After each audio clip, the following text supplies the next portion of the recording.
Liberty is rendered even more precious by the recollection of servitude, to quote the words of Marcus Tullius Cicero regarding tyranny. When the dictator Lucius Cornelius Sulla unleashed proscriptions on the Roman state in late 82 or early 81 BC, the 19-year-old Julius Caesar had been among those proscribed.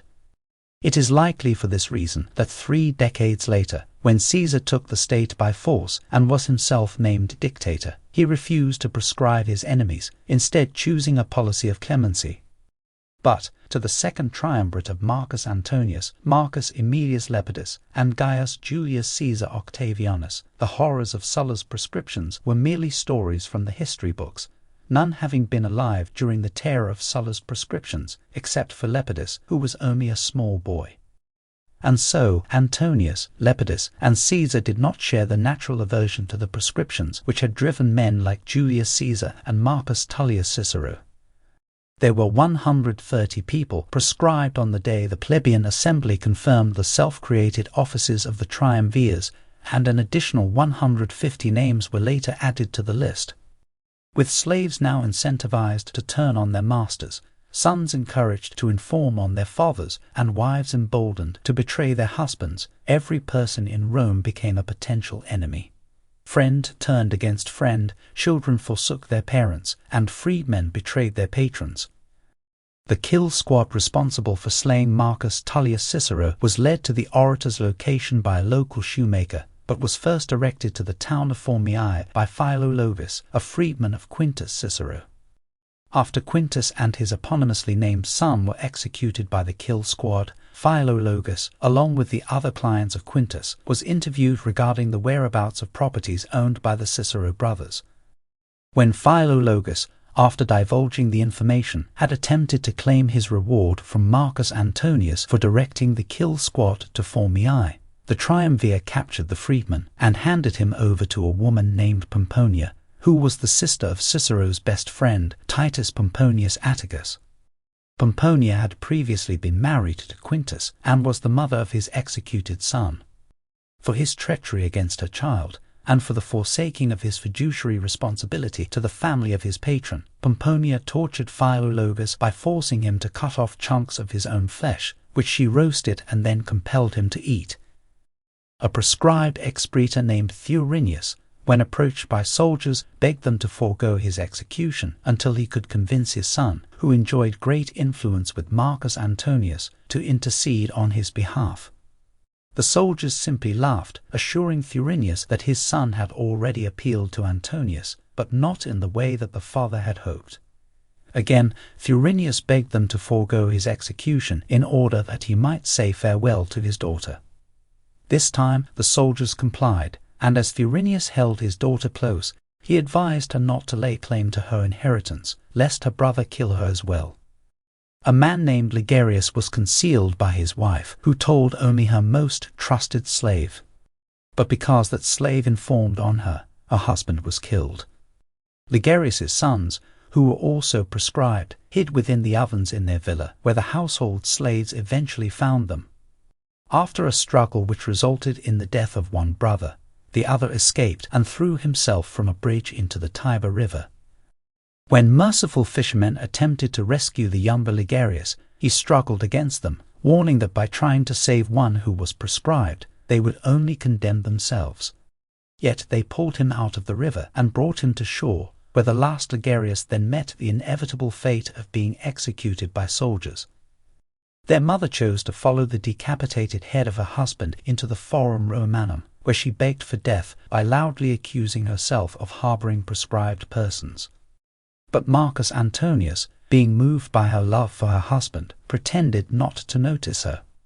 Unwilling to survive a family, the widow of Ligarius went away and starved herself to death. As a proscribed father named Ignatius embraced his proscribed son, both were thrust through by the same sword, their heads removed from bodies still grasping one another. Another son by the name of Annales directed the triumvir's kill squad to the location where his father was hiding.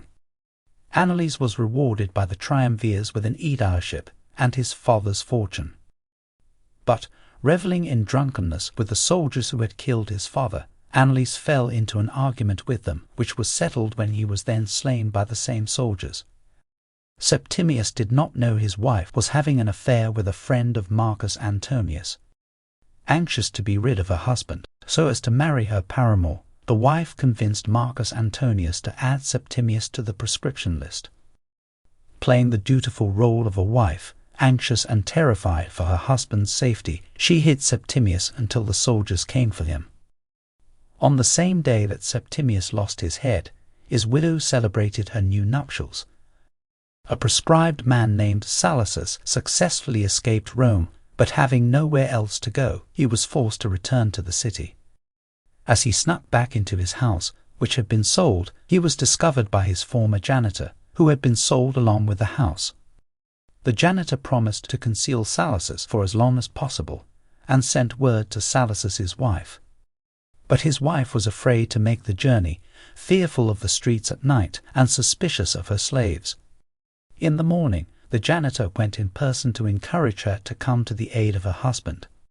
When they did not quickly return, Salassus suspected the janitor of informing on him, and climbed to his roof to better see who was coming. From there, Salassus saw the approaching soldiers led not by the janitor, but by his wife. While one senator hid from soldiers by burying himself in a pile of dung, wherein he was stabbed to death, another senator, who at the age of 80 was very wealthy, opened his doors to the neighborhood. Inviting the people to come inside and take whatever they wished, he afterwards set his house on fire, with himself inside. In the fields outside of Rome, a man named Largus was captured by soldiers who were pursuing someone else. Taking pity on him, they allowed him to escape, whereupon he became the prey of another group who sought his death. Returning to the first soldiers, Largus said, "I would rather that you, who had compassion on me, should kill me, so that you may have the rewards instead of those men." Another man, who was not an enemy of the triumvirs, but on account of his wealthy villa and luxurious grotto found himself proscribed, was helped by his slave. In the depths of the grotto, as the soldiers approached, the slave switched clothes with his master in order to save his master's life. But the deception was given away by another household slave, and so the wealthy villa owner died. The Roman people, however, were so outraged that they refused to give the triumvirs any rest until the slave who had betrayed his master was crucified, and the slave who had tried to protect his master was granted his freedom. Fulvia, the wife of Antonius, had long wanted to purchase the villa of Rufus, but Rufus had refused to sell. When the first 130 proscribed names were posted, Rufus, who was not on the list, offered to make a gift of his villa to Fulvia, hoping it would save him. But apparently it did not, as Rufus still found himself on the list of the additional 150 proscribed names. Instead of placing the severed head of Rufus on the rostra, where the rest of the proscribed were displayed, Marcus Antonius sent it to Fulvia, indicating he considered it a matter which was between Fulvia and Rufus, and none of his concern. Fulvia fixed Rufus's head to the front door of his home. We are also told that Fulvia, who hated Cicero on account of his testifying against her first husband, Publius Clodius, took her revenge on Cicero's severed head. After the orator's head was displayed on the rostra for a time, Antonius then carried it to his home, where he gazed at it during meals. Fulvia pulled out the tongue that spoke against Clodius, and pierced it with her hairpins. In the midst of so much bloodshed, betrayal, and looting of proscribed homes, Marcus Aemilius Lepidus Pontifex Maximus celebrated a triumph of his success in Hispania.